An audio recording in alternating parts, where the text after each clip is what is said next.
नमस्कार, स्वागत है आपका। और आज रविवार का दिन है और हर शनिवार और रविवार हम लाते हैं आपके लिए हेल्दी इंडिया, क्योंकि हमें है आपकी सेहत का ख्याल। तो आज बात होगी थायराइड से जुड़ी समस्याओं की। और आज की भागदौड़ भरी जिंदगी में कौन नहीं चाहता है कि उन्हें स्वस्थ रहना है, लेकिन न जाने कितनी नई बीमारियों से लोगों को दो चार होना पड़ता है। और इन्हीं में से एक है थायराइड की समस्या, जिसे लोग आज भी बुरी तरीके से परेशान हैं और इसे पूरी तरह अब तक भी समझ नहीं पाते हैं। तो आखिर क्या होता है थायराइड और क्या होते हैं इसके लक्षण और कैसे आप कर सकते हैं अपना बचाव, तो इस पर हम चर्चा करने के लिए हमारे साथ डॉक्टर्स का एक पैनल भी जुड़ा है। और साथ ही इसके अलावा हम आपके सामने ये भी बातें रखेंगे कि आप इन समस्याओं से कैसे उन उपायों को आजमा करके और अपने सॉल्यूशंस ढूंढ सकते हैं डॉक्टर से बातचीत के तहत में। लेकिन उससे पहले अपनी प्रॉब्लम्स का सॉल्यूशन ढूंढने से पहले हम आपके लिए फोन लाइंस की सुविधा भी मुहैया करा देंगे। लेकिन सबसे पहले आपको एक रिपोर्ट दिखाते हैं और समझाने की कोशिश करते हैं कि आसान भाषा में आखिर थायराइड क्या है।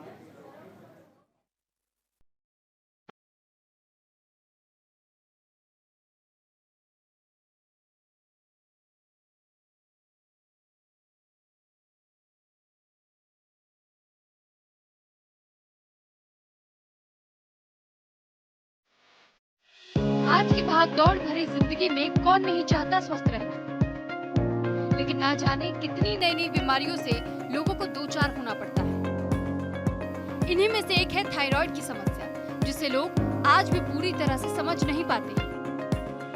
सबसे पहले आपको ये जानने की जरूरत है कि थायराइड होता क्या है। दरअसल थायराइड तितली के आकार की एक ग्रंथि होती है, जो गले के आगे के हिस्से में होती है। ये एक हार्मोन बनाती है, जिसकी मदद से मेटाबॉलिज्म कंट्रोल में रहता है। जब हार्मोन का स्तर बहुत कम या बहुत अधिक हो जाता है, तो शरीर में कई तरह के लक्षण नजर आने लगते हैं। थायराइड दो प्रकार के होते हैं, हाइपरथायराइड, हाइपोथायराइड। सबसे पहले ये सवाल आपके मन में आ ही रहा होगा कि आखिर थायराइड की पहचान कैसे होती है, थायराइड के लक्षण क्या क्या है। जब शरीर में चिड़चिड़ापन हो, ज्यादा पसीना आए, अचानक से घबराहट होने लगे, धड़कन बढ़ जाए, नींद की समस्या होने लगे, अचानक से वजन कम होने लगे या बढ़ने लगे, ज्यादा भूख का लगना, मांसपेशियों में कमजोरी महसूस होना, शरीर में दर्द रहना, ये सारे लक्षण थायराइड की ओर इशारा करते हैं। ऐसे में आपको एक बार डॉक्टर से जांच जरूर करवा लेना चाहिए। ऐसा ना हो कि कहीं आपको भी थायराइड की समस्या हो।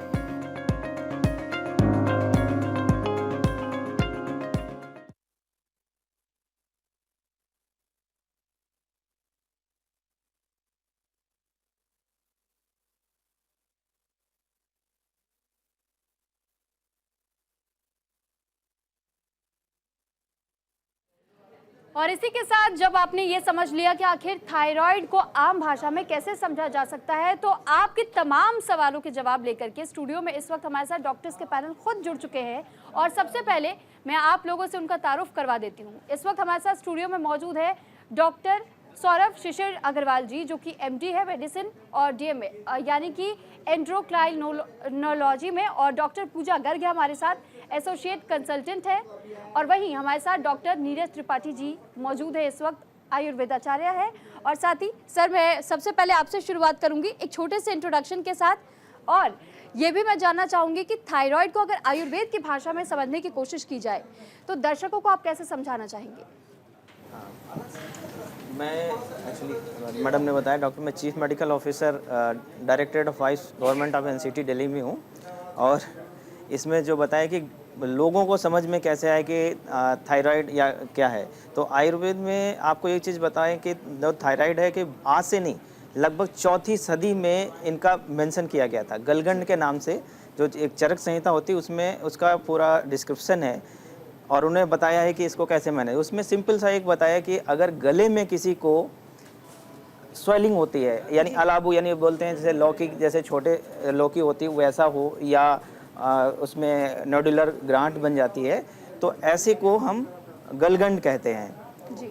तो इस तरह से अगर किसी को शुरुआत हो रही है या चीज़ें आप पहचान सकते हैं। जी ठीक है मैम, मैं आपसे भी ये समझना चाहूँगी कि क्योंकि सर ने हमें आयुर्वेद के नॉलेज से भी बताया और बेसिक अगर हम इंफॉर्मेशन की बात करते हैं तो बेसिक इंफॉर्मेशन में भी ये समझ पाते। इस बीच हमारे साथ दिल्ली से एक कॉलर सोनिया जुड़ चुकी है। सोनिया जी, आपका बहुत स्वागत है न्यूज़ इंडिया पर। हमारे साथ डॉक्टर्स का पूरा पैनल इस वक्त मौजूद है। आपके मन में जो भी सवाल है आप वो पूछ सकते हैं।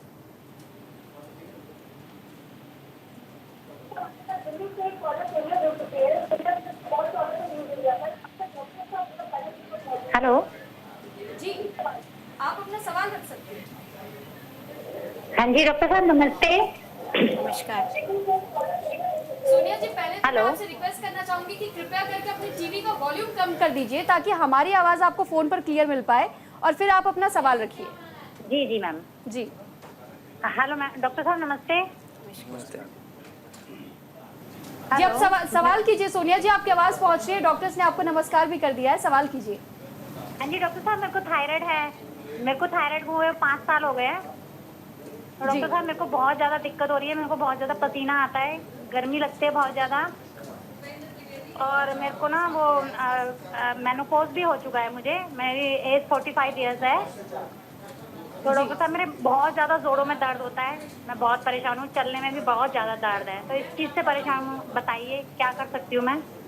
ठीक है, तो सोनिया जी का सवाल है। पूजा जी, मैं आपसे ही सवाल लेना चाहूँगी, उसके बाद मैं सर के पास भी जाऊँगी। जी, क्योंकि मैं कंसल्टेंट फिजिशियन हूँ, तो मेरा काम है बेसिकली पेशेंट्स को अवेयर करना। हम पेशेंट्स को समझाते हैं कि अगर इस तरह के लक्षण हैं, बहुत अत्यधिक गर्मी लग रही है, या दिल में घबराहट हो रही है, या हाथ पैर काँप रहे हैं, या पैल्पिटेशंस हो रही है, दिल की धड़कन तेज़ हो रही है, सो इन दैट केस, या वजन घट रहा है, अनएक्सप्लेन्ड वेट लॉस हो रहा है, डेफिनेटली आप as a patient should meet up a physician. जो भी उनके कंसल्टेंट फिजिशियन है उनसे मिलें और अपने थायराइड लेवल्स की जांच कराएं। ये हाइपरथायराइडिज्म के लक्षण हो सकते हैं अगर पेशेंट को इस तरीके से अत्यधिक गर्मी लग रही है तो, या घबराहट हो रही है तो, या पैल्पिटेशंस हो रहे हैं। जैसा मैंने बताया, इसमें डायरिया भी एक वन ऑफ द सिम्टम्स रहता है। पीरियड्स की इरेगुलरिटी यानी माहवारी में दिक्कतें भी आ सकती हैं, जैसा हमारे मरीज़ ने भी मेंशन किया। In that case thyroid levels की जांच करना बहुत अनिवार्य है और अकॉर्डिंगली हम आगे इनको ट्रीटमेंट के लिए प्रोसीड कर सकते हैं अगर इनको थायराइड की समस्या निकलती है। ठीक है, तो उम्मीद करते हैं सोनिया जी कि आपको आपका जवाब ज़रूर मिल गया होगा। तो पूजा गर्ग जी के पास हम लौटेंगे, हमारे साथ सौरभ जी भी बने हुए। डॉक्टर सौरभ, अगर हम नॉर्मली थायराइड को समझते हैं, हमने अक्सर सुना है कि 2 किस्म के 2 प्रकार के थायराइड होते हैं, तो ये किस आधार पर समझा जा सकता है कि उनको किस टाइप का थायराइड है? अगर हम थायराइड की बात करें तो थायराइड की जो जटिलताएं होती हैं वो 2 तरह की होती है। एक होता है हाइपोथायराइडिज्म, मतलब बॉडी में हमारे शरीर में थायराइड हार्मोन का कम बनना, और दूसरा होता है हाइपरथायराइडिज्म, जिसका मतलब होता है हमारे शरीर में थायराइड हार्मोन का नॉर्मल से ज़्यादा क्वांटिटी में उत्पादन होना। अगर हम बात करें थायराइड हार्मोन्स की, तो थायराइड हार्मोन T4 और T3 होते हैं जो कि हमारी थायराइड ग्लैंड से सिक्रीट होते हैं और ये नॉर्मल हमारे बॉडी का मेटाबॉलिज्म रेगुलेट करते हैं। हाइपोथायराइडिज्म की बात करें तो थायराइड हार्मोन प्रोडक्शन कम होने की वजह से जो कॉमन प्रॉब्लम्स आपको हो सकती हैं वो हो सकता है आपको थकान होना, वजन बढ़ना, आपका मांसपेशियों और जोड़ों में दर्द होना, फीमेल्स को मासिक की अनियमितता होना, बच्चों में ग्रोथ एबनॉर्मलिटीज़ होना, हेयर फॉल होना, कब्जियत रहना, और अधिक अगर बुजुर्ग लोग हैं तो उनमें कोलेस्ट्रॉल या ब्लड प्रेशर की शिकायत भी हो सकती है। तो अगर आपको ये लक्षण हो रहे हैं तो आप एक सिंपल सा जांच होता है TSH लेवल, वो जाकर करवाएं और उससे पता कर सकते हैं कि आपको हाइपोथायराइडिज्म है या नहीं। दूसरी तरफ अगर हम बात करें हाइपरथायराइडिज्म की, तो ये हमारे शरीर में थायराइड हार्मोन लेवल्स बढ़ने की वजह से होता है। इसमें हमारे बॉडी में T4 T3 लेवल्स बढ़ने लगते हैं जिसकी वजह से TSH लेवल लो हो जाता है और नॉर्मल मात्रा से कम हो जाता है। इसके जो लक्षण होते हैं वो बिल्कुल विपरीत होते हैं। हाइपरथायराइडिज्म में लोगों का वजन कम हो सकता है, उन्हें घबराहट हो सकती है, हाथों में कंपन हो सकता है, बार बार दस्त जाना, बालों का झड़ना, साइकिल्स की प्रॉब्लम और हार्ट रेट का अत्यधिक बढ़ जाना, जिसकी वजह से एट्रियल फिब्रिलेशन और एल्डरली लोगों में बोन्स का वीक होना। तो अगर आपको इन सब में से कोई लक्षण है तो शायद आपको हाइपरथायराइडिज्म हो सकता है। तो अगर आपको कोई भी लक्षण है तो जाकर आप अपने निकटतम जो भी आपके फिजिशियन या एंडोक्रिनोलॉजिस्ट हैं उनसे जाकर जरूर कंसल्ट करें। ठीक है सर, आपके पास लौट रहे एक और कॉलर हमारे साथ बस्ती से गरिमा जी जुड़ चुके हैं। गरिमा जी, बहुत स्वागत न्यूज़ इंडिया पर। और क्योंकि थायराइड को तो लगातार हम समझाने की कोशिश करें, लेकिन आपके सवाल जानने भी बहुत ज़रूरी हो जाते हैं। आपका सवाल क्या है, आप हमारे डॉक्टर से पूछ सकती है। हेलो मैम, नमस्कार। जी नमस्कार। मैम, हमारे हमारे बेटी का प्रकरण है, उनको 5 वीक प्रेगनेंसी या फर्स्ट प्रेगनेंसी है जी। तो उसमें उनकी जो हमने ब्लड टेस्ट कराई उसमें रिपोर्ट में 8.9 TSH आया हुआ है। तो क्या ये थायराइड की प्रॉब्लम है या एक नॉर्मल चीज है, प्रेगनेंसी की वजह से है? क्या इससे कोई आगे चल के प्रॉब्लम हो सकती है? जी सौरभ जी जवाब देना चाहेंगे? बिल्कुल बिल्कुल, ये जो आप मैडम बता रही हैं TSH 8.9, इसे हम सब क्लिनिकल हाइपोथायरॉयडिज्म बोलते हैं। सब क्लिनिकल हाइपोथायरॉयडिज्म का मतलब होता है TSH का बढ़ना बट T3 T4 लेवल्स का नॉर्मल रहना। तो पहली बात हम करें, सब क्लिनिकल हाइपोथायरॉयडिज्म को प्रेगनेंसी में ट्रीट करना काफ़ी ज़रूरी होता है। थायराइड की प्रॉब्लम्स प्रेगनेंसी में क्यों कॉमन होती हैं? क्योंकि प्रेगनेंसी में काफ़ी हार्मोनल चेंजेस होते हैं, जिससे हमारी बॉडी का वॉल्यूम डिस्ट्रीब्यूशन बढ़ जाता है, थायराइड बाइंडिंग प्रोटीन्स के लेवल्स बढ़ जाते हैं, किडनीज़ का ब्लड फ्लो बढ़ने की वजह से यूरिनरी आयोडीन लॉस बढ़ जाता है, और बच्चे का मानसिक डेवलपमेंट स्पेशली पहली तिमाही में या फर्स्ट ट्राइमेस्टर में काफ़ी हद तक मदर के थायराइड हार्मोन पर डिपेंडेंट होता है। सो अगर थायराइड हार्मोन लेवल्स लैबोरेटरी के अपर लिमिट के कट ऑफ से थोड़ा सा भी ज़्यादा होता है, जो मोस्ट ऑफ द केसेस में 4.5 से 5 होता है, तो प्रेगनेंसी में इसका ट्रीटमेंट करना ज़रूरी होता है ताकि बच्चे का मस्तिष्क डेवलपमेंट बिल्कुल अच्छे से हो पाए, माता को जो है वो प्रीटर्म डिलीवरी या एनीमिया होने का रिस्क काफ़ी हद तक टल जाए।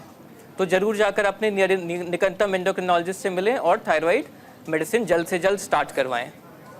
ठीक है। तो सौरभ जी, जिस तरीके से अभी आपने बताया, इसमें एक छोटा सा क्वेश्चन मैं और करना चाहूँगी, फिर मैं नीरज जी से भी सवाल करना चाहूँगी। आपने ये कहा कि प्रेग्नेंट औरतों के लिए बहुत ज़्यादा दिक्कत होती है क्योंकि ऑलरेडी उनके अंदर एक और जीव बन रहा होता है, लेकिन ऐसी स्थिति में क्या जीन्स के वजह से वो बच्चे में भी ट्रांसफ़र हो सकता है? देखिए, अगर हम बात करें जेनेटिक इनहेरिटेंस की, तो कोई भी बीमारी जैसे थायराइड की रोग की भी बात करें तो कुछ 20% इनहेरिटेंस होता है, जो कि जेनेटिक फैक्टर्स की वजह से होता है। अगर हमें हमारी फैमिली में थायराइड होता है तो हमें थायराइड डिसऑर्डर होने का रिस्क 20% तक बढ़ सकता है, बट ये ज़रूरी नहीं होता है कि प्लासेंटा के थ्रू ये बीमारी बच्चे में ट्रांसफ़र हो जाए। बच्चे का थायराइड डेवलपमेंट अपने 14 हफ्ते के गर्भ के बाद खुद डेवलप हो जाता है। सो बच्चा उसके बाद संपूर्ण रूप से अपनी मदर पर डिपेंडेंट नहीं होता है और बच्चे का थायराइड हार्मोन खुद भी काम करने लगता है। ठीक है सर। इस बीच हमारे साथ एक और कॉलर दिल्ली से सुरेंद्र जुड़ चुके हैं। सुरेंद्र जी, बहुत स्वागत है आपका न्यूज़ इंडिया पर। अपना सवाल आप डॉक्टर से पूछ सकते हैं। प्रणाम सुधी मैम एंड सभी डॉक्टर्स को प्रणाम। जी प्रणाम। जी सवाल रखिए सुरेंद्र जी। मैम, मेरा जो क्वेश्चन है वो ये है कि मैं पिछले 10-12 साल से ना थायराइड की टेबलेट ले रहा हूँ 0.25 जी, और इन द मॉर्निंग खाली पेट। तो क्या ये खत्म हो सकता है या मुझे लेनी ही पड़ेगी जब तक, मतलब? जी, तो सुरेंद्र जी, आयुर्वेद से जुड़ा हुआ आप जवाब जानना चाह रहे हैं या फिर एलोपैथी से जुड़े हुए जवाब जानना चाह रहे हैं? जी मैम, मुझे तो मेरी प्रॉब्लम का सॉर्ट आउट चाहिए जी, आयुर्वेद हो या एलोपैथी। ठीक है। तो हम दोनों सवाल दोनों डॉक्टर से हम पूछना चाहेंगे। सबसे पहले मैं आपसे शुरू करूंगी नीरज सर। अच्छा, तो एक इनसे ये पूछना है कि TSH लेवल इनका क्या था, एक बता सकते हैं क्या? सुरेंद्र जी, अगर आपको आवाज़ मिल रही है तो सर आपसे सवाल पूछ रहे हैं कि आपका TSH लेवल क्या है।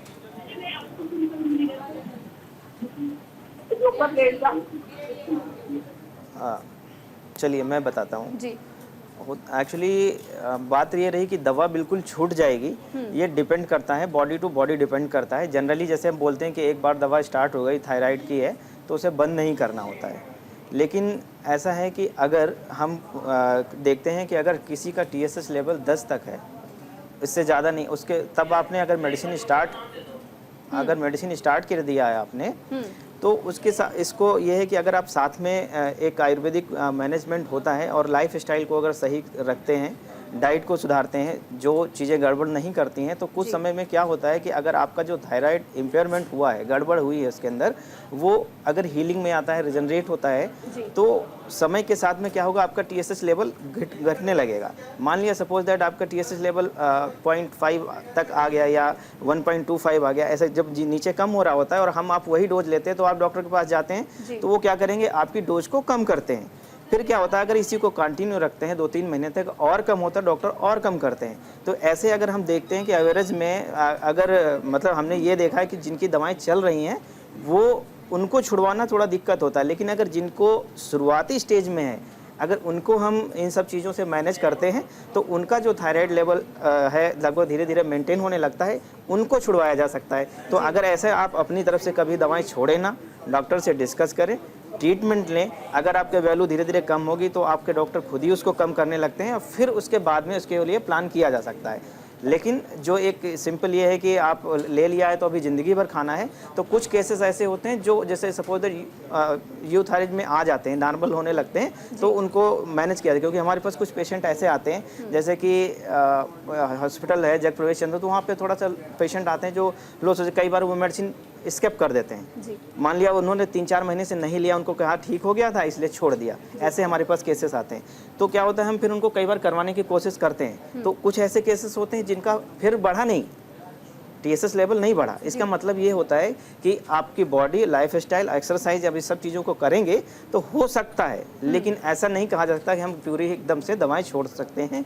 ऐसा ना छोड़ें, अपने डॉक्टर से कंसल्ट जरूर करें। तो बिल्कुल सुरेंद्र जी, उम्मीद है कि आपके सवाल का जवाब आपको मिल गया होगा। आप डॉक्टर्स के प्रिस्क्राइब की हुई मेडिसिन को बरकरार रखिए, लेकिन साथ में आप एक बार और डॉक्टर से अच्छी तरीके से आप ट्रीटमेंट ले लीजिए, चेकअप करवा लीजिए। एक और कॉलर हमारे साथ दिशा इस वक्त हमारे साथ जुड़ चुकी है। दिशा जी, अपना सवाल आप रख सकती है।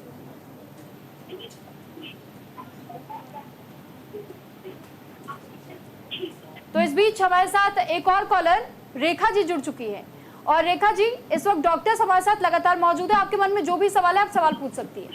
हाँ जी जी गुड मॉर्निंग डॉक्टर, मैं ये जानना चाह रही हूँ, आपने ना बहुत सारे क्वेश्चन उनके आंसर दिए जिनको थायराइड है।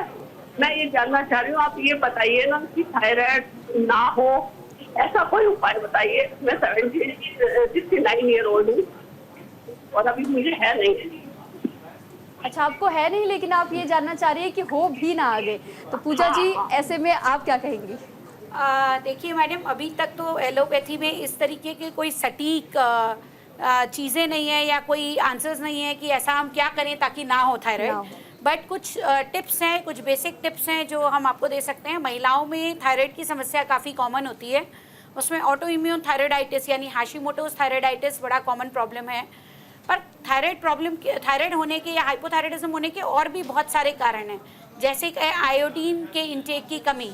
तो डेफिनेटली हम ध्यान रख सकते हैं कि अपने आयोडीनेटेड सॉल्ट हम यूज़ करें, ये हम ध्यान रख सकते हैं ताकि आयोडीन की डेफिशिएंसी की वजह से थायराइड प्रॉब्लम ना हो, ये एक कारण है। दूसरा, कुछ चीज़ें होती हैं उनको गोइट्रोजेंस कहते हैं, यानी कुछ सब्जियां या कुछ फल होते हैं जिनमें गोइट्रोजेंस होते हैं, यानी घेंगा करने की टेंडेंसी। तो उसमें कुछ सब्जियां हैं जैसे कि पत्ता गोभी, फूल गोभी, ब्रोकोली, शलगम, इस तरह की कुछ सब्जियां हैं, या शकरकंदी, ये कुछ तरह की सब्जियां हैं जो थोड़ा घेंगा करने की टेंडेंसी रखती हैं। अगर हम ऐसे जोन में रहते हैं जहाँ घेंगा कॉमन है तो डेफिनेटली इनको अवॉइड कर सकते हैं हम। जंक फूड अवॉइड करने से भी थायराइड की बीमारी होने के चांसेस काफ़ी कम हो जाते हैं। कुछ स्टडीज़ हैं कि चाय कॉफ़ी का इंटेक कम करने से भी थायराइड की प्रॉब्लम्स होने के चांसेस कम हैं। तो जितना हम जंक फूड कम लेंगे और जितना हम फिज़िकल एक्टिविटी अपनी रखेंगे, उतना चांसेस थायराइड प्रॉब्लम होने के कम रहेंगे या हाइपोथायराइडिज्म के कम रहेंगे। कुछ रेडिएशंस के एक्सपोजर से भी थायराइड प्रॉब्लम होती हैं, तो हमें ध्यान रखना चाहिए एज फीमेल्स कि हम एक्सेसिवली रेडिएशंस के एक्सपोज ना हों। कुछ मिनरल्स की कमी से भी थायराइड प्रॉब्लम्स होती हैं, जैसे मैंगनीज और सेलेनियम। ये कुछ बेसिक चीज़ों में जैसे कि बादाम, अखरोट, काजू, खरबूजे की गिरी, इनमें ये सब सब्सटेंस पाए जाते हैं।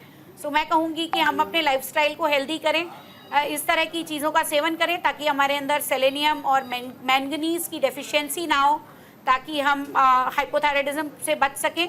सो ये कुछ बेसिक टिप्स हैं। हालांकि हमारी एलोपैथी में एज सच प्रूवन कोई स्टेप्स नहीं है जिनसे हम इनसे बच सकें, सिवाय एक अच्छे लाइफस्टाइल के। जी, और इस बीच एक और कॉलर कोलकाता से हमारे साथ रवि जी जुड़ चुके हैं। रवि जी, आप अपना सवाल रख सकते हैं। जी नमस्कार मैडम। जी नमस्कार। मैडम, मेरा रिसेंट में थायराइड डिटेक्ट हुआ है, जिसमें मैंने जो टेस्ट करा है उसमें 8.5 TSH डिटेक्ट हुआ है। तो अभी डॉक्टर ने मुझे बेसिक जो मेडिसिन आती है थायराइड लेवल को मेंटेन करने के लिए मुझे दी है, पर मुझे ये जानना है आयुर्वेद और एलोपैथ में क्या क्या मेडिसिन हैं जो जिसको खाने से मेरा थायराइड लेवल बिल्कुल नॉर्मल हो जाए, बिल्कुल क्योर हो जाऊं, और क्या क्या एक्सरसाइज या प्राणायाम क्या करना चाहिए और कैसे डाइट मेंटेन करना चाहिए, क्या है मैडम? ठीक है, तो डॉक्टर सौरभ, आपसे पहले मेडिसिन को लेकर के हम जवाब जानेंगे और प्राणायाम के बारे में हम सर से भी जानेंगे, नीरज सर से। जी सर अगर हम बात कर रहे हैं TSH 8.5 जैसे आपने बताया, तो जैसे हमने पहले भी बात की थी, इसे सब क्लिनिकल हाइपोथायरॉयडिज्म बोलते हैं। इसका ये मतलब होता है कि आपको अभी थायराइड की पूर्ण रूप से हार्मोन्स की ज़रूरत नहीं हो सकती है, बट अगर आपको लक्षण है, जैसे अगर आपको अत्यधिक थकान हो रही है, अत्यधिक मांसपेशियों में दर्द हो रहा है, बाल झड़ रहे हैं, आपके कोलेस्ट्रॉल्स बढ़ रहे हैं, ब्लड प्रेशर बढ़ रहा है, अगर ऐसे कोई भी लक्षण है तो आपको ट्रीट करना ज़रूरी होता है। नॉर्मली जब भी हम आपको थायराइड की मेडिसिन स्टार्ट करते हैं, ये लीवोथायरोक्सिन नाम का सॉल्ट होता है जो कि T4 होता है, जो कि हमारी बॉडी में नॉर्मल रूप से भी उत्पादन होता है, बट इसके उत्पादन में कमी हो जाती है जिसकी वजह से हाइपोथायरॉयडिज्म होता है। तो हम कॉमनली आपको बताते हैं कि ये लीवोथायरोक्सिन की डोज आप ये स्टार्ट कीजिए।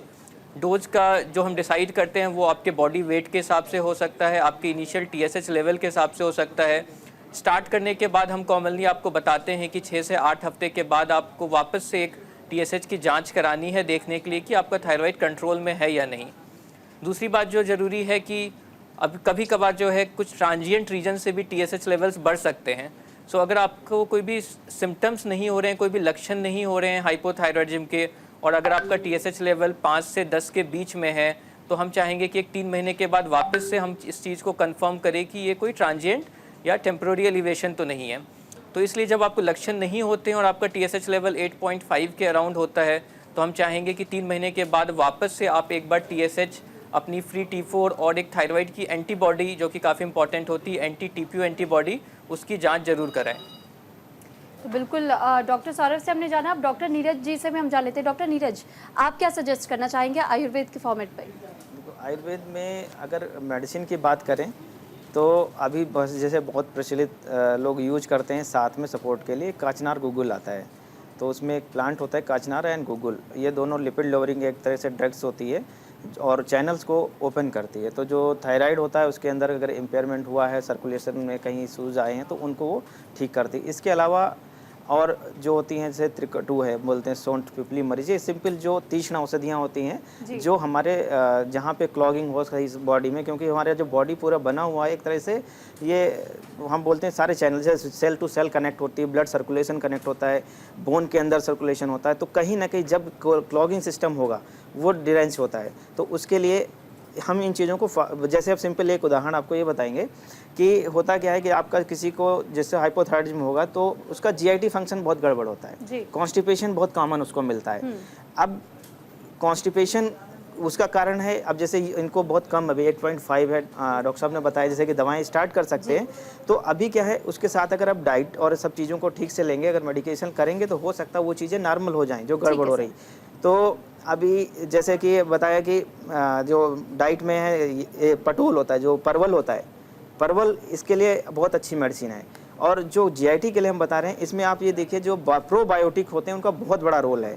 प्रोबायोटिक में जैसे दही हो गया, अभी बहुत पहले आप एक कांजी पता होगा कि मतलब बहुत कम यूज होता है, राई होता है और मूली, इनको पानी में रख देते हैं और वो खट्टा हो जाता है, तो वो लोग कांजी की तरह यूज करते हैं। तो वो क्या करता है, लेने के बाद में प्रोबायोटिक जो इंटेस्टाइन में बैक्टीरिया होते हैं गुड हेल्थ के लिए, वो इम्प्रूव होते हैं, जिससे क्या होगा, पेट सही होता है। तो नीरज जी, आप डाइट को लेकर के बताना चाह रहे हैं, तो डॉक्टर नीरज, माफी के साथ मैं आपको यहाँ पर रोकना चाहूंगी क्योंकि ब्रेक का समय हो रहा है। ब्रेक के समय जैसे पूरा होता है हम वापस आते हैं, हम आपसे दोबारा सवाल लेंगे। फिलहाल यहाँ रुक रहे हैं एक छोटे से ब्रेक के लिए, लेकिन जल्द हाजिर होंगे और आपके सभी सवालों के जवाब आपको यही यानी न्यूज इंडिया पर मिलेंगे। के बाद एक बार फिर आप सभी का हमारे साथ स्वागत है और आपके सभी सवालों के जवाब लगातार हम देने की कोशिश करें। खास तौर पर ये एपिसोड थायराइड पर बेस्ड है, तो अगर आपको भी थायराइड की समस्या होती है तो डॉक्टर्स का पैनल हमारे साथ बना हुआ है और हमारे साथ एक और गेस्ट जुड़ चुके हैं, डॉक्टर गौरव सैनी जी। सबसे पहले तो आपका स्वागत है और डॉक्टर गौरव सैनी जी से भी हम सवाल लेना चाहेंगे थायराइड को लेकर के कि आम भाषा में अगर इसे समझने की कोशिश की जाए, हाइपोथायरॉयड कहा जाता है और हाइपरथायरॉयडिज्म कहा जाता है, तो ऐसे में इसके बीच में बेसिक डिफरेंस कैसे समझ सकते लोग, और आप क्या कुछ उपाय बताना चाहेंगे कि इसमें कैसे उसे कंट्रोल किया जा सकता है? बेसिकली जो थायराइड है वो एक ग्रंथि है जो थायरोक्सिन नाम के हार्मोन को सिक्रीट करती है। जी अब थायराइड के स्पेशली दो टाइप होते हैं, हाइपोथायराइडिज्म और हाइपरथायराइडिज्म। जो नॉर्मल आदमी है वो अपने सिम्टम्स के आधार पे काफी हद तक ये चीज पहचान जाता है। जैसे हाइपोथायराइडिज्म है उसमें हमारा जो TSH जो लेवल है, जो T3 T4 हार्मोन्स हैं वो बढ़ेंगे और TSH कम होगा। लेकिन अपने सिम्टम्स के आधार पे जैसे वेट का बढ़ना हो गया, शरीर में थकावट एक बहुत इंपॉर्टेंट साइन है। अगर बॉडी में थकावट हो रही है या चेहरे पे सूजन आ रही है, पैरों पे सूजन आ रही है, या मरीज को सांस लेने में तकलीफ है, या उसको नींद ज्यादा आ रही है, और सबसे मेन साइन है कि लो हार्ट रेट, अगर उसकी दिल की धड़कन कम है, तो ज्यादातर संभावना यह बनती है कि शायद पेशेंट हाइपोथायराइडिज्म से ग्रसित है। और इसका सेम उल्टा, अगर पेशेंट की हार्ट रेट बढ़ रही है, उसको पाल्पिटेशंस हो रहे हैं, या भूख ज्यादा लग रही है, या गर्मी ज्यादा लग रही है, या शरीर में कंपन हो रही है, तो हाइपरथायराइडिज्म होने के चांसेस ज्यादा हैं। अगर इस तरह के सिम्टम है तो पेशेंट को अपने थायराइड लेवल चेक कराने चाहिए, T3 T4 TSH। और जैसे कि ऑलरेडी सर ने बताया कि एंटी TPO टेस्ट, ये सब टेस्ट इंपॉर्टेंट हो जाते हैं इस दृष्टि से। बिल्कुल। गौरव जी लौटेंगे आपके पास। हमारे साथ माधवी रमन जी जुड़ चुके हैं छत्तीसगढ़ से। माधवी रमन जी, बहुत स्वागत है आपका न्यूज़ इंडिया पर, और आप अपना सवाल हमारे डॉक्टर से पूछ सकते हैं। Madam good afternoon. जी गुड आफ्टरनून। तो मैडम मेरे मिसेज को थायराइड है जी। हाँ, और मेरे मिसेज का जो थायराइड है जी T3 129.70 जी, तो T4 11.90 जी, और बाकी नीचे वाला जो आता है 114 लो बता रहा है। तो मैं इसमें आयुर्वेदिक दवा से कुछ कम हो सकता है क्या? आयुर्वेद की दवा से? ठीक है, तो हम नीरज जी, हम डॉक्टर नीरज जी से ही जान लेते हैं, क्योंकि हमारे पास इस वक्त आयुर्वेद के स्पेशलिस्ट भी बैठे हुए। डॉक्टर नीरज जी, आप जवाब दीजिए प्लीज। अच्छा सर, एक्चुअली क्या है ना कि आपका जो लेवल बता रहे हैं, TSH कितना बताया? एक बार रिपीट कर दीजिएगा जी। एक मिनट, T3 119.70 हाँ, और T4 11.90 और नीचे वाला जो आता है 0.114। ओके, हाँ, इसमें ऐसा है क्या कि अगर आप देख रहे हैं 0 पॉइंट जो है ना, ये आपका हाइपरथायराइड, डॉक्टर साहब जैसा कि हाँ हाइपरथायराइडिज्म की तरफ जा रहा है, तो इसमें आप अगर उनको वज़न कम हो रहा है, लूज मोशन, अगर आप पूछते हैं कि इसको आयुर्वेद से अभी ये कोई दवाएं अगर स्टार्ट नहीं किया है, तो शुरुआत के 1 महीने तक आप उसको ट्रीटमेंट करके देख सकते हैं। अगर उसकी वैल्यू फिर से नॉर्मलाइज होने लगती तो ठीक है, नहीं तो आप इसको डॉक्टर से डिस्कस करके आप मेडिकेशन स्टार्ट करें। क्योंकि जैसा कि एज अगर ज़्यादा है, अगर इन चीज़ों में क्या होता है कि अगर थायराइड इम्पेयरमेंट रहता है तो उनके कई चीज़ों में से बोन हो गया, बोन में दिक्कत आने लगती है और फिर आगे चल के दिक्कतें आएंगी। इसलिए कि जब टाइम ऐसा इसको ट्रीटमेंट के तब प्लान किया जाता है कि जब मान लिया कि कोई ऐसी जैसे कि एज ऐसी होती है जहाँ पे बहुत ज़्यादा डिरेंजमेंट होने के चांस नहीं रहते हैं और उसको लंबे समय तक ट्रीटमेंट ना कराएं। जैसे कि आयुर्वेदिक का ट्रीटमेंट स्टार्ट किया, 1 से 2 महीने के अंदर नॉर्मल नहीं आता है तो आप डॉक्टर से डिस्कस कर सकें। वैसे हो सकता है कि कई बार ये रिवर्स थोड़ा बहुत हो सकता है, तो आप देखें, लेकिन अगर उसके ज़्यादा सिम्टम्स हैं तो डॉक्टर से ज़रूर मिलें। लेकिन नीरज जी, क्या इसके लिए कोई एक्सरसाइज आप बताना चाहेंगे या फिर डाइट में चेंज? इसके लिए एक तो ऐसा करना है कि हम अभी एक बता रहे थे जैसे कांजी गट ब्रेन, अभी देखा होगा कि जनरली कि ऐसे केसेस में लूज मोशन भी बहुत कॉमन हो जाते हैं। हम कई बार डायग्नोसिस में बड़ा इशू लगता है कि ठीक चल रहा था, बहुत लूज मोशन है, ठीक नहीं होते, तो पता चलता है कि उसको हाइपरथायराइडिज्म हो गया। तो गट ब्रेन जो हमने एक कंसेप्ट है, गट ब्रेन बोलते हैं उसको, क्योंकि बहुत सारे जो GIT सिस्टम के जो होता है वो ब्रेन को भी इन्फ्लुएंस करते हैं। न्यूरोट्रांसमीटर जो होते हैं ब्रेन को इम्प्रूव करेंगे, तो जिसकी वजह से क्या होता है, हार्मोन को पूरी बॉडी को कंट्रोल करने वाला वही होता है।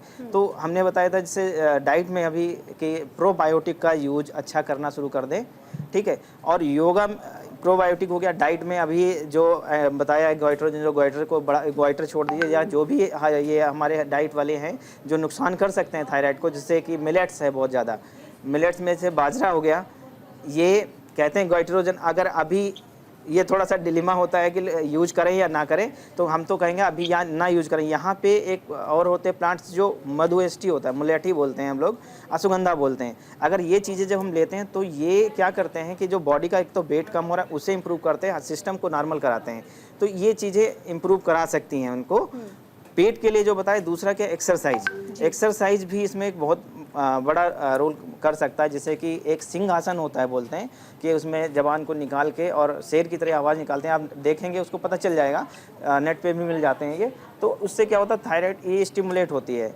प्राणायाम की आपने बात करी थी, तो प्राणायाम में जो भ्रामरी होता है, एक भ्रामरी प्राणायाम होता है, वो इसके लिए काफ़ी इफ़ेक्टिव हो सकता है। क्योंकि उसमें जब हम ये आवाज़ निकालते हैं तो एक वाइब्रेशन आती है जो स्पाइनल कार्ड और ये पूरी उसको इरिटेट वो करता है, जिससे कि इंटरल्यूकिन्स हमारे बॉडी में सिक्रीट्स होते हैं। पता, ये सब साइंटिफिक है चीज़ें। इन चीज़ों को आप देखेंगे तो ये क्या करेगा, आपको थोड़ा बहुत उसे यूथायराइडिज्म की तरफ, जो थायराइड को नॉर्मल करने की तरफ लाएगा। अगर इन सब करने से नहीं होता है 1 से 1.5 महीने के अंदर, तो आप डॉक्टर से ज़रूर कंसल्ट करें।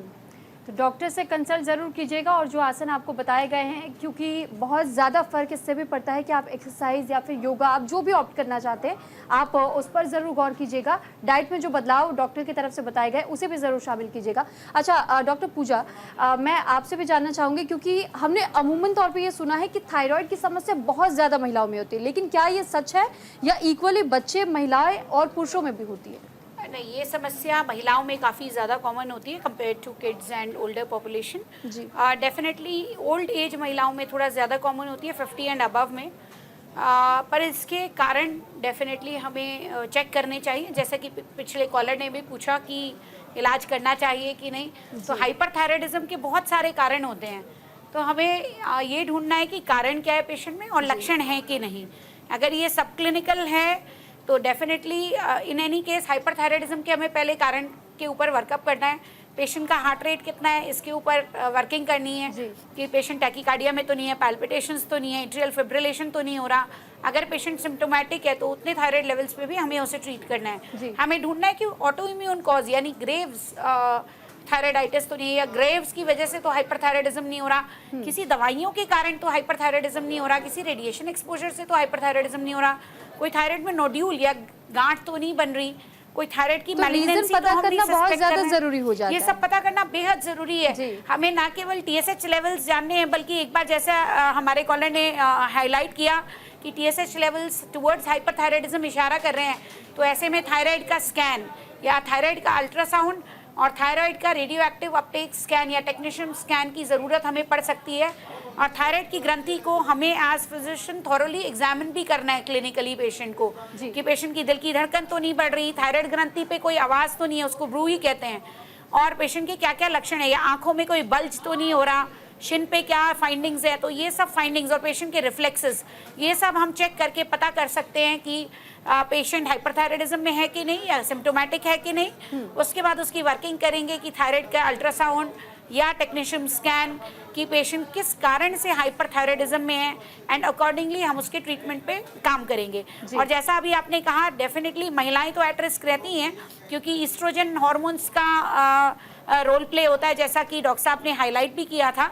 बट बच्चों में भी हमें इस बीमारी को इग्नोर नहीं करना चाहिए।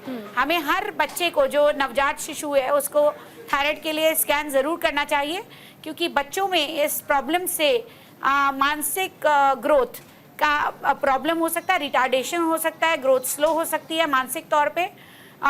उसको क्रेटिनिज्म कहते हैं। पेशेंट के माइंड पे थायराइड हार्मोन का बहुत इम्पैक्ट पड़ता है, क्योंकि थायराइड हार्मोन हमारी मेमोरी को भी डिटरमाइन करता है, या हमारी याददाश्त या हमारी बॉडी के काम करने की क्षमता और हमारा अलर्टनेस लेवल कैसा है, ये थायराइड से डिटरमाइन होता है। तो बहुत ज़रूरी है कि बच्चों में हम इस टेस्ट का उपयोग करें, क्योंकि हम बड़े तो अपने लक्षण बता सकते हैं, पर बच्चों में कई बार लक्षण नहीं पता चलते हैं। तो मानसिक, मैंने जैसा कहा, डेवलपमेंट में फ़र्क तो दिखता ही है, कई बार शारीरिक डेवलपमेंट में भी थायराइड के कारण फ़र्क दिख सकता है। बच्चे हेल्थ में या हाइट ग्रो नहीं करते, जैसा डॉक्टर साहब ने कहा था, ये हार्मोन ग्रोथ एंड डेवलपमेंट दर्शाता है या करता है, मेटाबॉलिज्म बढ़ाता है।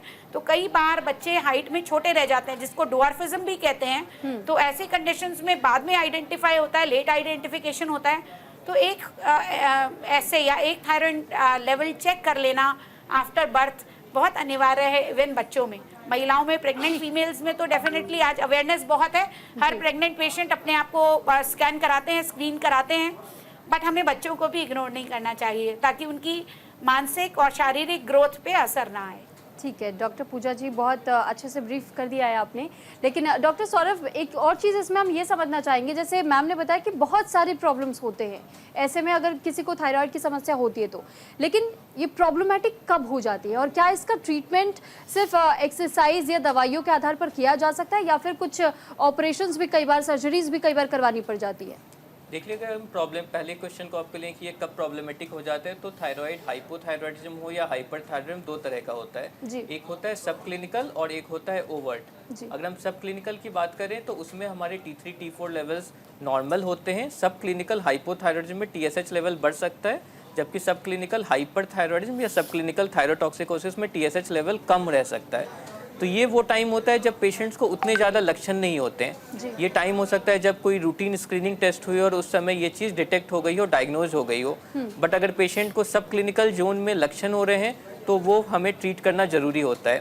पेशेंट जब एक बार ओवर्ट की जोन में आ जाता है, मतलब TSH अगर उसके 10 से ज़्यादा क्रॉस हो जाता है या T3 T4 लेवल्स कम हो जाते हैं, अगर हम हाइपरथायरॉयडिज्म की बात करें तो TSH लो होने के साथ साथ T3 T4 लेवल्स बढ़ जाते हैं, ये वो समय होता है जब पेशेंट्स को मैक्सिमम सिम्टम्स होते हैं, जब वो पेशेंट्स मैक्सिमम सिम्टम्स लेकर हमारे पास आते हैं। तो इन दोनों पहलुओं का अलग अलग तरह से अपना इम्पोर्टेंस है, दोनों का अलग अलग ट्रीटमेंट करना ज़रूरी है। अगर हम बात करें ट्रीटमेंट की तो हाइपो और हाइपरथायरॉयडिज्म के बिल्कुल अलग ट्रीटमेंट होते हैं। हाइपोथायरॉयडिज्म का जहाँ मतलब होता है, हाइपो का मतलब होता है कम, मतलब बॉडी में शरीर में थायराइड हार्मोन का कम बनना। इसमें जो है बेसिकली हमें थायराइड हार्मोन रिप्लेसमेंट थेरेपी देनी होती है।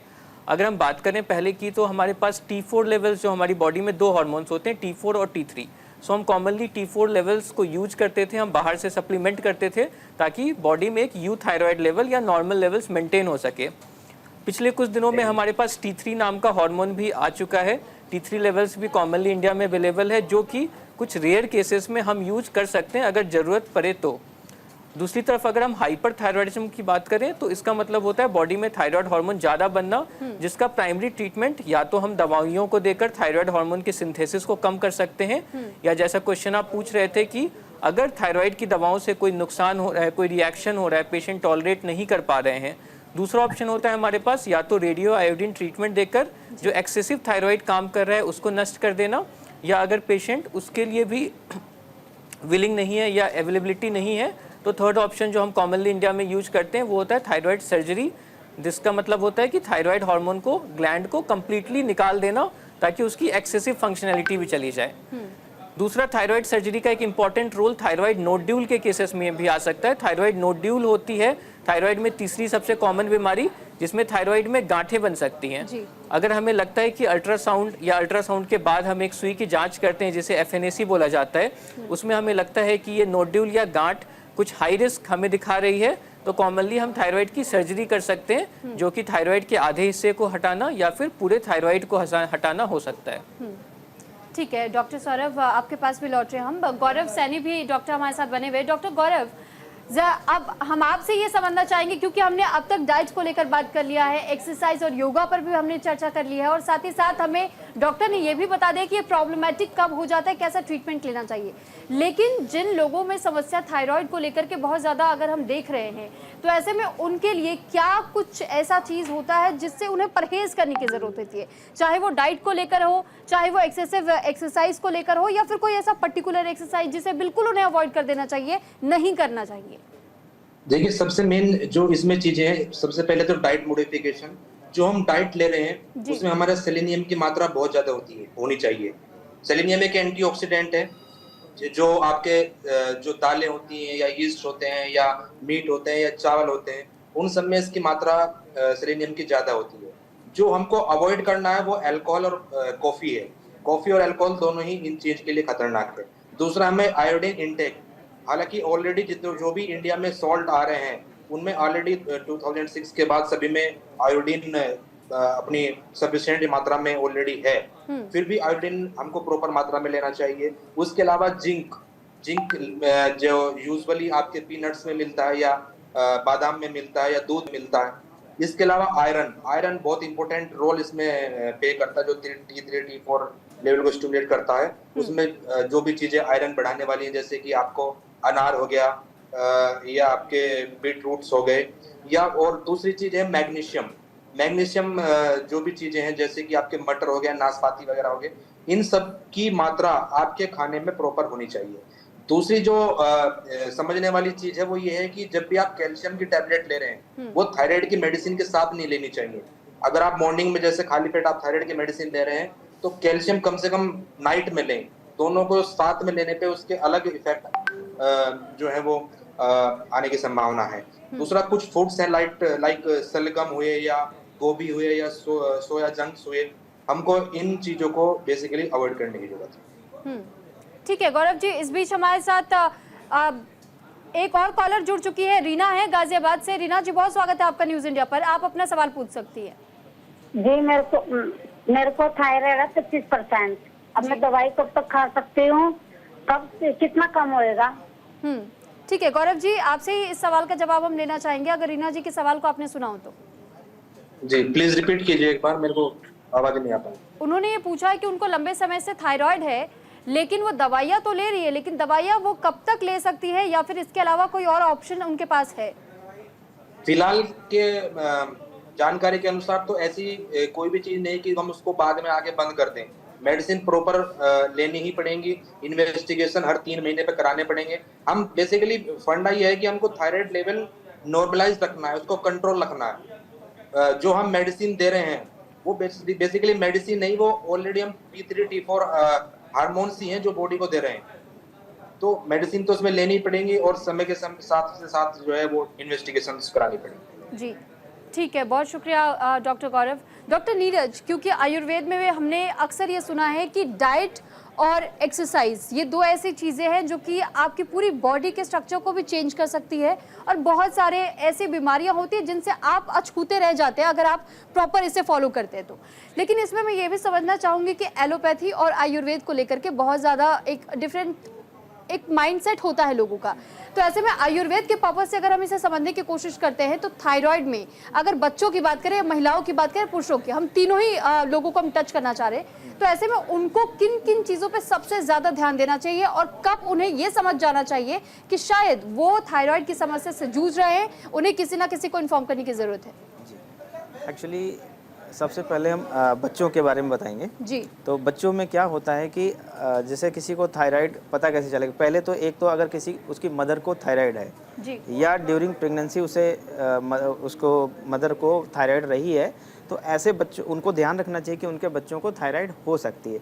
अगर उनको ऐसा लगता है जैसे बच्चा लेजी हो रहा है जी, कहते हैं ना थोड़ा सा इंटेलेक्चुअल लॉस, वो मतलब फॉरगेटफुलनेस, बहुत जल्दी भूलने लगता है चीज़ों को, कुछ चीज़ें जो पेशेंट आएगा बच्चा भूल जाता है। अच्छा, क्या कोई एज लिमिट होती है या किसी भी एज में ये हो सकता है? किसी में भी हो सकता है, यानी कि जो बच्चा अभी बहुत छोटा तो नहीं बता सकता, लेकिन जैसे 2, 3, 4 साल के होते हैं तो बच्चे का वेट जैसे मतलब वेट उसका एक तो ज़्यादा बढ़ने लगता है, और उसके अंदर ये चीज़ें आपको लर्निंग एबिलिटी कम मिलेगी, बच्चा सीख नहीं पाता। जैसे डॉक्टर साहब ने बताया कि पहले ड्यूरिंग प्रेगनेंसी अगर किसी को है तो थायराइड चलाना है, लेकिन अगर उसके बाद डिलीवरी के बाद में सब कुछ ठीक है तो बच्चे को ये ध्यान रखना है कि ऐसा तो नहीं कि ऐसा, ये क्योंकि डेवलपमेंट के लिए भी ज़रूरी होता है। तो जब बच्चा ग्रो कर रहा होता है तो हमें उस समय ध्यान देना होता है कि ऐसी चीज़ें तो नहीं आ रही हैं। अब ऐसे हाइपोथायराइडिज्म में ये कॉन्स्टिपेशन होने लगेगा, उसको ठंडी, बहुत ज़्यादा कॉमन क्या कंप्लेन मिलेगी, ठंडी होती, कहेगा बहुत ज़्यादा ठंडी लगती है, ये कंप्लेन आती है। दूसरा क्या होता है, ऐसे आप कैसे पता कर सकते हैं, जैसे कि जब ठंडी आएंगी तो सबसे पहले कपड़े पहनने के लिए वो तैयार हो, मतलब ठंडी कपड़े ज़्यादा पहनेगा कंपेरेटिव, तो ये आप क्वेश्चन उससे मतलब आप उसको जज करेंगे तो पता कर पाएंगे कि बच्चे को ठंडी जो है पहले लग रही है, या ये एडल्ट में भी होता है। ठंडियों में एसी चल रहा है, बहुत जल्दी ठंडी लग रहा है, अगर ऐसी कोई सिचुएशन आ रहा है तो हमें पता को नहीं, हाइपोथायराइडिज्म का साइन हो सकते हैं। दूसरा, जो बच्चे होते हैं बहुत स्वेटिंग होती है, लिखते लिखते पेन फिसल जाता है, ऐसा कोई जरूरी नहीं कि उनको थायराइड हो जी, हाइपरथायराइडिज्म हो, लेकिन जरूरी नहीं, लेकिन ये एक सिम्टम हो सकता है। तो अगर ऐसा बच्चा कंप्लेन कर रहा है, हमें मोस्ट प्रॉब्ली आते हैं बच्चे तो बोलते हैं पसीना ज़्यादा निकलेगा, इरिटेबिलिटी हो गई, कहेगा दादी जैसे बात करता है, छोटी उम्र में ही ज़्यादा बात, मतलब ऐसी बातें, इम्पैक्ट होता है बहुत ज़्यादा। तो वो क्या होता है, ऐसी बातें मतलब जो लगेगा कि उससे ज़्यादा कहीं है, हाइपरथायराइडिज्म सिम्टम में ये बच्चे को कंप्लेन करते हैं। तो अगर ऐसी सिचुएशंस मिलती हैं, मतलब बच्चा पतला होता जा रहा है। ठीक है, डॉक्टर नीरज, हमारे साथ एक कॉलर सुरेंद्र जी बिहार से जुड़ चुके हैं। एक बार उनका सवाल हम पहले सुन लेते हैं। सुरेंद्र जी, बहुत स्वागत है आपका। माफ कीजिएगा सिकंदर जी, बहुत स्वागत है आपका न्यूज इंडिया पर। आप अपना सवाल हमारे डॉक्टर से पूछ सकते हैं। हाँ, दीजिएगा जी, आप अपना सवाल पूछिए। मैम, मेरा सवाल ये है कि मेरी पत्नी एक खुद स्वास्थ्य विभाग में है ना, क्योंकि उसमें ड्यूटी बहुत हार्ड होता है और खाना पीना मैडम समय पर हो नहीं पाता है, जिस कारण से कभी थायराइड बढ़ाता है, कभी जाता है, वजन भी थोड़ा बढ़ा हुआ रहता है। क्या वजन कम करने से थायराइड कम सकता है? ठीक है, हम आपका सवाल डॉक्टर नीरज और डॉक्टर पूजा से भी हम लेने की कोशिश करेंगे। डॉक्टर नीरज पहले आपसे और उसके बाद मैम से भी हम पूछेंगे। देखिए, तो थायराइड होता है, थायराइड में जो वजन बढ़ता है जनरली हम लोग, आप ये पता है कि पफीनेस स्किन हो जाती है, तो उसमें क्या होता है, म्यूकॉइड टिश्यू होता है। तो एक तरह से जो ये चीज़ें होती हैं, एक बार जो फैट होता है, फैट को जल्दी चली जाती है, लेकिन वो एक म्यूकॉइड टिश्यू डिपॉजिट होने के बाद वो थोड़ा सा स्लो वेट जाता है। लेकिन हाँ, अगर वेट, इसमें कोई डाउट नहीं, अगर आपका वेट कम होता है, रिड्यूस होता है और आप एक्सरसाइज अच्छे से कर पाते हैं। अच्छा, जो आपने बताया कि बहुत हार्ड ड्यूटी है, तो उसका एक मैं इसीलिए बताऊं कि आयुर्वेद में इसको डायरेक्ट मेंशन किया है कि स्ट्रेस की वजह से थायराइड होता है। ओके, स्ट्रेस बहुत बड़ा रोल है उसमें। ये ऐसा नहीं कि जो डाइट पैटर्न के साथ में, तो अगर मेंटली फिट होना बहुत जरूरी है। मेंटली फिट होना, और साथ में इसीलिए प्राणायाम, योगा जो होता है, मेडिटेशन, ये सब करने के बाद अगर करते हैं तो मुझे लगता है कि उसमें फ़र्क पड़ सकता है। थायराइड TSH लेवल भी जो है मेंटेन हो सकते हैं, और उनको आगे क्या हो, मतलब मेडिसिन तो डॉक्टर से डिस्कस करके ही बताएंगे, लेकिन हाँ, उसको मैनेज किया जा सकता है। मैम, एलोपैथी के बेसिस पे आप क्या बताना चाहेंगे? थायराइड एक तरह का लाइफस्टाइल डिसऑर्डर में काउंट करते हैं हम, यानी मैंने जैसे पहले भी कहा था, ऑटो इम्यून थायराइडाइटिस एक बहुत कॉमन कारण है, पर जनरली ऑटो इम्यून डिसऑर्डर का भी एक सबसे मुख्य कारण है हमारा लाइफस्टाइल का गड़बड़ होना, यानी हमारा स्लीप इनएडिक्वेसी, हमारी सर्केडियन रिदम डिस्टर्ब होना, हमारी स्लीप साइकिल पूरी तरह डिस्टर्ब होना, जो कि आजकल युवाओं में कॉमनली देखी गई है, लेट नाइट शिफ्ट्स में काम करना, जंक फूड का over usage, lack of exercise, physical exercise, ये सब बहुत मुख्य कारण हो गए हैं आजकल थायराइड प्रॉब्लम्स के। अगर हम कुछ सालों पहले की बात करें, लाइक 25-30 साल पहले, जब लाइफस्टाइल बेहतर हुआ करता था, तब थायराइड की समस्याएं कम होती थी। Definitely it's a lifestyle disorder.